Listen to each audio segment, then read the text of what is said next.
Lieutenant general Muhammad Asim ملک اس وقت GHQ میں adjoint general کے فرائض سر انجام دے رہے ہیں۔ لیفٹیننٹ جنرل محمد عاصم ملک اس سے پہلے بلوچستان میں انفینٹری ڈویژن اور وزیرستان میں انفینٹری بریگیڈ کمانڈ کر چکے ہیں۔ لیفٹیننٹ جنرل محمد عاصم ملک اپنے کورس میں اعزازی شمشیر بھی حاصل کر چکے ہیں۔ اس کے علاوہ وہ چیف انسٹرکٹر NDU اور instructor command and staff college Quetta بھی تعینات رہ چکے ہیں۔ لیفٹیننٹ جنرل عاصم فورٹ 11 اور Royal college of defence studies کے گریجویٹ بھی ہیں۔ آپ کو خبر دے رہے ہیں، اہم تعیناتی ہے۔ لیفٹیننٹ جنرل محمد عاصم کو DGI تعینات کر دیا گیا۔ لیفٹیننٹ جنرل عاصم ملک 30 ستمبر کو اپنی ذمہ داریاں سنبھالیں گے۔ اس سے پہلے جنرل ندیم انجم یہ خدمات سر انجام دے رہے تھے۔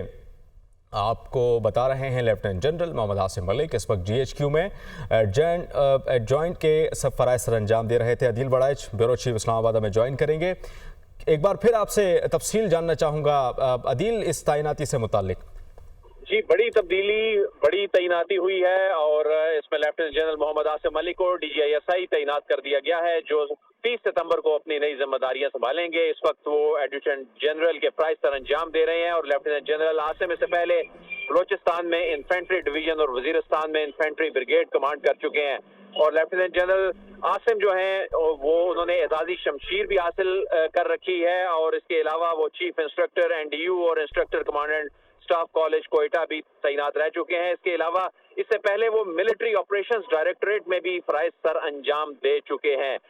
تو ایک ایسے وقت میں جب جنرل ندیم احمد انجم جو ہیں ان کو گزشتہ سال جب توسیع دی گئی تھی نگران حکومت کے دور میں، تو اس وقت جب وہ توسیع دی گئی تھی تو اس کے حوالے سے کہا گیا تھا کہ وہ ایک مخصوص وقت کے لیے ہے۔ تو اس کے بعد پھر اب یہ جو تعیناتی ہے یہ بہت اہمیت کی حامل تعیناتی ہے اور اس میں ابھی تک یہ واضح نہیں ہو سکا کہ اب جو ان کی جگہ AG کی پوسٹ پر جو نئی تعیناتی ہے وہ کس کی ہوئی ہے، اور اب سے کچھ دیر بعد اس بات کا امکان ہے کہ تقرر و تبادلوں کے حوالے سے اس پوسٹ پر بھی تعیناتی جو ہے وہ کر دی جائے گی۔ جنرل ندیم احمد انجم جو ہیں وہ ایک حاضر سروس جرنیل کے طور پہ ان کی توسیع ان کی مدت ملازمت میں دی گئی تھی، جو سابق نگران جو وزیر اعظم ہیں ان کے دور میں، نور اللہ کاکڑ کے دور میں یہ توسیع جو ہے وہ سامنے آئی تھی۔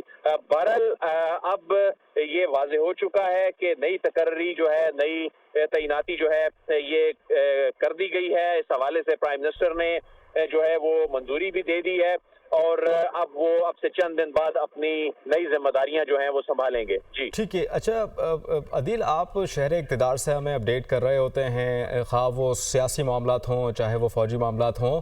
آپ سے میں یہ جاننا چاہوں گا کہ اس نام سے پہلے جو ابھی تعیناتی ہوئی ہے اس کے ساتھ ساتھ دیگر نام بھی زیر غور تھے یا صرف محمد عاصم ملک کو ہی DGI تعینات کر دیا گیا ہے؟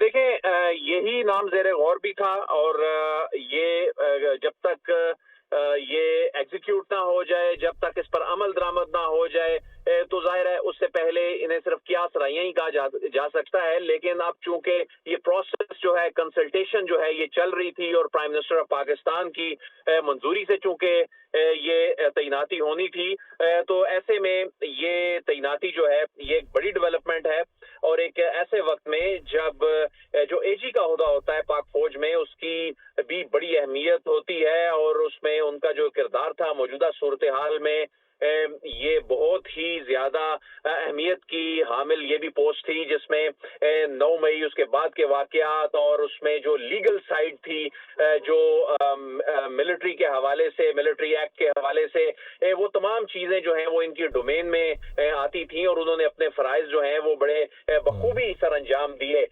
بہرحال ندیم احمد انجم جو ہیں ان کا جب ٹینیور گزشتہ سال ختم ہو گیا تھا تو اس وقت ان کی مدت ملازمت میں توسیع جو ہے وہ کی گئی تھی کہ تاکہ جو پالیسیوں کا تسلسل ہے اس کو آگے لے کے جایا جا سکے۔